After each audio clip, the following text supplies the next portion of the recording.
मेरी सास और मेरे बीच हमेशा 36 का आंकड़ा रहा है। लेकिन मायके में खुशी खुशी कुछ दिन बिताकर अपने पति राज के साथ जब मैं ससुराल वापस आ रही थी तो रास्ते भर अपने निश्चय को दृढ़ कर रही थी कि मैं सुधा अपनी ओर से अपने व्यवहार में सुधार लाने की हर संभव कोशिश करूंगी और मम्मी जी का दिल जीत के ही रहूंगी। राज और मैं जब घर पहुंचे तो दरवाज़ा मम्मी जी ने ही खोला। जैसे ही मैंने मम्मी जी के चरण स्पर्श किए तो वो बोली, बस बस, दिखावे की ज़रूरत नहीं है। मैं क्या नहीं जानती कि अभी सफ़र की थकान का बहाना बनाएगी और हर काम से जी चुराएगी। नहीं मम्मी जी, मैं बिल्कुल ठीक हूँ। बस हाथ मुँह धोकर मैं अभी सबके लिए स्वादिष्ट लंच तैयार करती हूँ। मेरे ऐसे बोलते ही विस्तारित नेत्रों से मुझे घूरते हुए मम्मी जी बोली, रहने दे, बस पक्का अपना उल्लू सीधा करने का कोई नया तरीका मायके से सीख कर आई होगी। मायके जाने से पहले कि मैं अब तक तो क्रोधवश चंडी रूप धारण करके मम्मी जी पर सवार हो चुकी होती, लेकिन इस बार मैंने संयमित स्वर से मम्मी जी को जवाब दिया, मम्मी जी, मैं अपने पुराने व्यवहार के लिए आपसे माफ़ी मांगती हूँ और अब मैं आपकी प्यारी बेटी बनकर दिखाऊंगी। सच में रेलगाड़ी की सी फुर्ती आ गई थी मुझ में। अपने स्वभाव के विपरीत बिना किसी चिकचिक के मैंने रसोई की सफाई की, भोजन की व्यवस्था, कपड़ों पर इस्त्री, पूरे घर का झाड़न पोछन कुछ ही समय में मैंने कर डाला। इसके बाद मम्मी जी के कमरे में जाकर बोली, मम्मी जी, आप आराम से यहाँ बैठिए और मैं आपके घुटनों की मालिश करती हूँ। इस बार मम्मी जी थोड़ा नरम स्वर में बोली, सुधा बहू, सच सच बताना, तेरे बदले स्वभाव का क्या कारण है? मैं हाथों से मालिश करती रही और मुंह से मम्मी जी को अपने मायके का अनुभव सुनाने लगी। 10 दिन पहले मुझे लिवाने आए भैया के साथ जैसे ही मैंने मायके में कदम रखा तो मेरी भाभी मेरे दोनों भतीजों की मरहम पट्टी कर रही थी। अनिल का माथा सूज गया था तो कुणाल के दांत से खून निकल रहा था। खेल खेल में दोनों आपस में लड़ भिड़ गए थे। ये सब देखते ही भैया बच्चों पर भड़क गए, क्या तमाशा है ये सब? अब से तुम दोनों को खेलना बंद। आगे से ये सब मैं बर्दाश्त नहीं करूँगा। भाभी ने इशारे से भैया को शांत किया और खुशी से मुझे गले लगा लिया। दीदी, लंबा सफ़र था, आपको भूख लगी होगी। मैंने आपकी पसंद के छोले भटूरे बनाए हैं। पहले हाथ मुंह धोकर भोजन कीजिए, फिर इत्मीनान से मैं आपका हालचाल पूछूंगी। मैंने हाथ मुंह धोए और एक बार माँ पापा से मिलने उनके कमरे में चली गई। माँ पिछले 2 साल से बिस्तर पर ही है और पापा की तबीयत भी कुछ दिन से ठीक नहीं चल रही थी। मुझे देखते ही उनकी बाँछें खिल गई। आ गई हमारी प्यारी बिटिया, तेरी भाभी ने बहुत स्वादिष्ट व्यंजन बनाए हैं, खाकर हमारी तृप्ति हो गई। जा, तू भी खा ले, फिर आना। भाभी ने बच्चों को हल्दी का दूध पिलाकर कमरे में भेज दिया। फिर भैया भाभी और मैं छोले भटूरे का आनंद लेने लगी। बातों में भैया ने भाभी से कहा, दोनों बच्चे बिगड़ने लगे हैं, तुम मुझे ना रोकती तो मैं दोनों को एक एक झापड़ लगाता। भाभी बोली, आप चिंता मत कीजिए, हम बच्चों को समझाएंगे। लेकिन इस वक्त दोनों बच्चे पहले से चोट में हैं और अपने गलत काम के लिए डरे भी हैं। अभी थोड़ा धैर्य रखते हैं, फिर उन्हें थोड़ी डांट और थोड़े प्यार से समझाएंगे। मैंने बीच में कुछ नहीं बोला, लेकिन भाभी की समझदारी से बहुत प्रभावित हुई। इसके बाद भैया घर के ज़रूरी सामान लेने बाजार चले गए। भाभी और मैं माँ पापा के कमरे में चली गई और चारों बातें करने लगी। बातें करते करते भाभी माँ के पैर दबाना, पापा की आंखों में दवाई डालना, उनके कपड़ों की तह जमाना आदि भी करती गई। उनके माथे पर कहीं कोई शिकन नहीं थी। थोड़ी देर के बाद माँ अधिकार से बोली, चल बहू, शाम हो गई है, ठंड बढ़ गई है, थोड़ी चाय पिला दे। मैंने भी चहकते हुए कहा, हाँ भाभी, मुझे भी आपके हाथ की गरम गरम चाय पीनी है। भाभी मुझसे हंसी मजाक करते हुए मुझे भी पकड़ कर ले गई। किचन में जाकर गैस स्टोव पर चाय चढ़ा दी। तभी भैया सामान लेकर आ गए।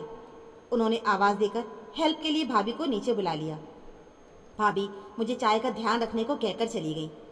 चाय उबलने में तो अभी समय लगेगा, ऐसा सोचकर मैं अपने भतीजों के कमरे में जाकर उनसे बातें करने लगी। दोनों हाथों में सामान पकड़े भैया भाभी ऊपर आए।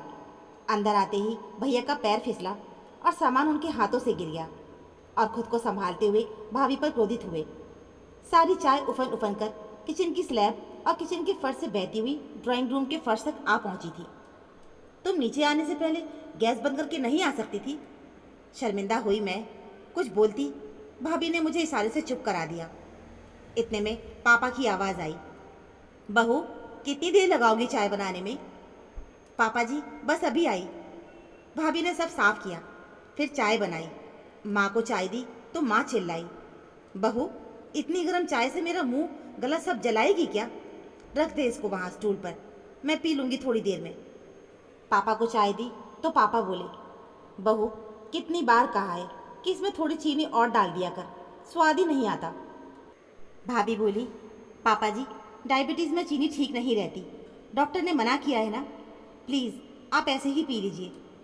इसके बाद जब भैया की, अपनी और मेरी चाय लेकर भाभी दूसरे कमरे में आई तो इतने में पापा ने चुपके से रसोई में जाकर अपनी चाय में देसी खांड की जगह दिखने की कमी के कारण नमक मिला लिया। फिर पापा की आवाज़ आई, बहू जरा दूसरी चाय बना दे। भाभी सारा माजरा समझ गई थी, उन्होंने पापा को दूसरी चाय बनाकर दे दी।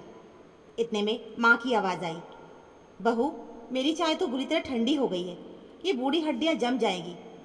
भाभी ने चौथी बार चाय बनाई।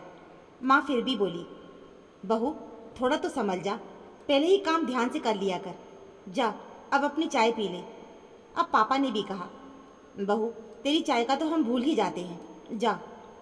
भाभी की चाय तो अब तक पानी सी हो गई थी, मेरी आंखों में भी पानी आ गया था। अब की बार भाभी की दूसरी चाय मैं बनाने लगी। भाभी अपनी पुरानी चाय गर्म करने के लिए किचन में ले आई तो मैंने वो चाय छीन ली। मैं भावुक होकर भाभी के गले लग गई। अपने रुदे गले से बोली, भाभी आप इतना सब कुछ कैसे सह लेती हैं? भाभी मुझे अपने कमरे में खींच कर ले गई। उनकी आंखें भी कुछ नम थीं।